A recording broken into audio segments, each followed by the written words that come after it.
أعوذ بالله من الشيطان الرجيم. بسم الله الرحمن الرحيم. والمرسلات عرفا فالعاصفات عصفا والناشرات نشرا فالفارقات فرقا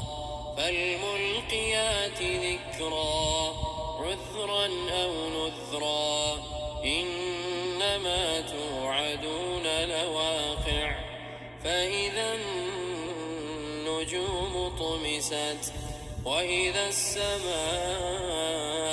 فرجت وإذا الجبال نسفت وإذا الرسل أقتت لأي يوم أجلت ليوم الفصل وما أدراك ما يوم الفصل ويل يومئذ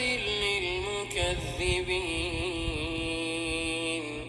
ألم نهلك الأولين ثم نتبعهم الآخرين كذلك نفعل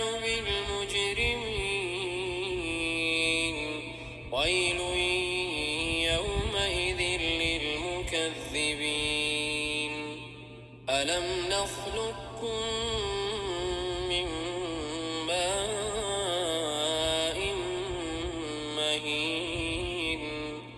فجعلناه في قرار مكين إلى قدر معلوم فقدرنا فنعم القادرون ويل يومئذ للمكذبين ألم نجعل الأرض كفاة أحياء وأمواتا وجعلنا فيها رواسي شامخات وأسقيناكم ماء فراتا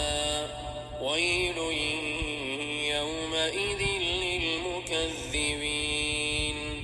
انطلقوا إلى ما كنتم به تكذبون انطلقوا إلى ظل ذي ثلاث شعب لا ظليل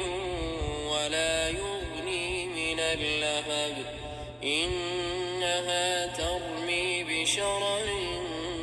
كالقصر كأنه جمالة صفر ويل يومئذ للمكذبين هذا يوم لا ينطقون ولا يؤذن لهم فيعتذرون ويل يومئذ للمكذبين هذا يوم الفصل جمعناكم والأولين فإن كان لكم كيد فكيدون ويل يومئذ للمكذبين إن المتقين في ظلال وعيون وفواكه مما يشتهون كلوا واشربوا هنيئا بما كنتم تعملون إنا كذلك نجزي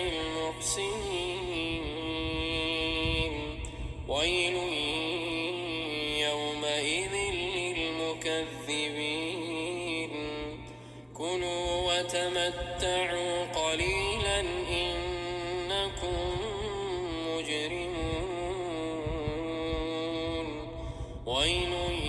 يومئذ للمكذبين